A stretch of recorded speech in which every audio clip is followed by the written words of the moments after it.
मेरे दोस्तों, बचपन के टेक्स्ट बुक में, खास करके हिंदी टेक्स्ट बुक में, एक कहानी तो आपने भी पढ़ी है, पंच परमेश्वर। इस पंच परमेश्वर में कहा क्या गया है, कहा जाए तो सिर्फ एक सेंटेंस इस पंच परमेश्वर कहानी का मॉरल ऑफ द स्टोरी है, जो समझिए कि हमारे समाज का एक आईना भी है। जब खाला अलगू चौधरी से कहती हैं, क्या बिगाड़ के डर से ईमान की न कहोगे बेटा, और यही वो वाक्य होता है जिससे अलगू चौधरी का जमीर जागता है और वो अपने ही दोस्त जुम्मन शेख के खिलाफ फैसला देता है, या यूं कहा जाए कि सही फैसला देता है। और मैंने ये तमाम बातें क्यों कही आपसे? प्राण साहब जो फिल्मों के विलन थे, असल जिंदगी में तो वो हीरो से कम नहीं थे भाई साहब। आप तमाम लोगों को पता है कि 1967 में मनोज कुमार की फिल्म आई उपकार। इसी फिल्म ने प्राण साहब का कंप्लीट इमेज मेकओवर किया था। कई बार मैंने तुझसे कहा कि जी भर कर लोगों पर उपकार कर, मगर पहले अपनी सोच। इसी फिल्म में उनका वो पॉजिटिव फिलोसफिकल रोल मलंग चाचा वाला था। और इस फिल्म के बाद मनोज जी ने उन्हें फिल्म पूरब और पश्चिम में साइन किया। पूरब और पश्चिम के बाद मनोज जी प्राण साहब को अपनी अगली फिल्म शोर में खान बादशाह वाला रोल करवाना चाहते थे।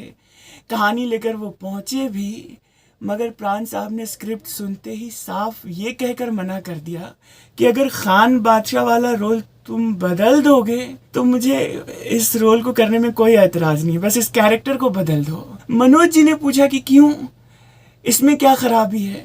तब प्राण साहब ने कहा कि पिछले दिनों की ही बात है, मैंने प्रकाश मेहरा की फिल्म जंजीर में पठान शेर खान का रोल साइन किया है।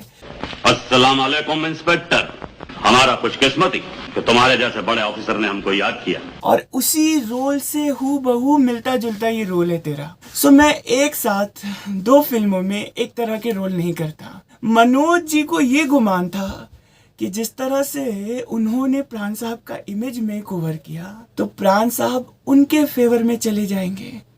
उन्होंने दबाव बनाने की कोशिश भी की, ये तक कहा कि प्राण साहब अगर आप चाहें तो जंजीर वाले पठान शेर खान वाले रोल को रिजेक्ट कर दें और इस रोल को कर लें, या उस रोल को बदलवा दें। मगर प्राण साहब ने कहा कि मैंने पहले मेहरा को जुबान दी है, साइन वो रोल पहले किया है, तो मैं इस रोल को नहीं कर पाऊंगा। खैर, मनोज जी को अनमने मन से प्राण साहब को रिजेक्ट करते हुए प्रेमनाथ को साइन करना पड़ा फिल्म शोर में खान बादशाह के रोल के लिए। अब दूसरी कहानी पर आप ध्यान दीजिए।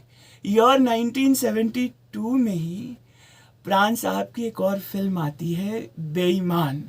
इत्तेफाक से इस फिल्म में हीरो मनोज कुमार थे। इस फिल्म में उनका जितना जबरदस्त रोल था वो फिल्म फेयर डिजर्व तो करते ही थे। सो फिल्म फेयर ने उनको film fair for best supporting actor देने का ऐलान कर दिया और म्यूजिक के लिए उन्हीं की फिल्म बेईमान का भी ऐलान किया गया था। Film fair for best music बेईमान।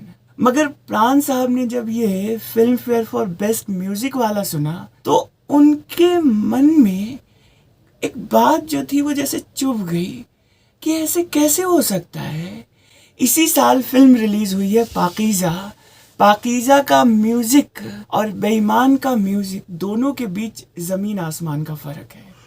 पाकीज़ा का म्यूजिक जहां लोगों के सिर चढ़कर बोल रहा है, वो म्यूजिक जिसके गाने इन्हीं लोगों ने ले ली ना दुपट्टा मेरा, चलते चलते यूं ही कोई मिल गया था, चलते चलते यूं ही कोई मिल गया था, चलो दिलदार चलो चांद के पार चलो, चलो दिलदार चलो चांद के पार चलो, और तमाम गाने। और बेईमान के गाने तो चल ही नहीं रहे। वो समझते थे कि लॉबिंग हुई है और फिल्म बेईमान के म्यूजिक डायरेक्टर शंकर जयकिशन जी थे। सो प्राण साहब ने अपने ऐतराज को जतलाते हुए साफ साफ फिल्म फेयर को एक लेटर लिखा कि मैं film fair for best supporting actor, ये जो अवार्ड आप मुझे दे रहे हैं, मैं इसको लेने से इनकार करता हूँ, मुझे ये अवार्ड नहीं चाहिए। बाद में जब उन्हें कुरेदा गया तब उन्होंने खुलासा करते हुए कहा कि फिल्म बेईमान का म्यूजिक पाकीज़ा के म्यूजिक के सामने कहीं नहीं ठहरता है, और ये सबसे बड़ी नाइंसाफी होगी फिल्म फेयर वालों की कि अगर वो पाकीज़ा को छोड़कर बेईमान को film fair for best music देते हैं। इसी बात का रेजिस्टेंस दिखाते हुए मैंने film fair for best supporting actor लेने से मना कर दिया है। अब देखिए कि बिगाड़ के डर से उन्होंने ईमान की बात कहने में कोई कसर नहीं रखी थी, तब भी जब मनोज जी उनके पास पहुंचे थे, और तब भी जब सामने से उन्हें फिल्म फेयर वाले अवार्ड देने आ रहे थे। मगर ये वसूल की बात होती है। प्राण साहब अपनी रीढ़ की हड्डी रखा करते थे। उन्हें जब भी मौका मिला उन्होंने हक बात कही, और जब भी मौका मिला उन्होंने हक के लिए आवाज़ भी उठाई। और शायद वो ज़माना इसीलिए इतना ख़ास माना जाता है कि उस ज़माने के लोग कुछ तो थे जिनके भीतर कुछ ऐसी बातें थी जो आज नहीं है। आज तो हम बस 54-58 रुपया के लिए बस समझिए तो हवा का रुख देखकर अपना रुख बदलते रहते हैं। छोटे छोटे से इनाम के लिए अपने ईमान से डगमगाते रहते हैं। सो प्राण साहब से जुड़ी हुई ये 2 कहानियां आपको कैसी लगी? अगर ये बातें आपको अच्छी लगी हैं तो वीडियो को ज़रूर औरों से शेयर कीजिएगा, लाइक कीजिएगा, कमेंट कीजिए भाई कैसा लगा आपको। और हाँ, एक बात जो मैं चलते चलते हमेशा हर वीडियो के आखिरी में कहता हूँ कि कभी किसी से बैर नहीं, क्योंकि कोई गैर नहीं, सब अपने, सारी दुनिया अपनी। इस बात को भूलिएगा मत।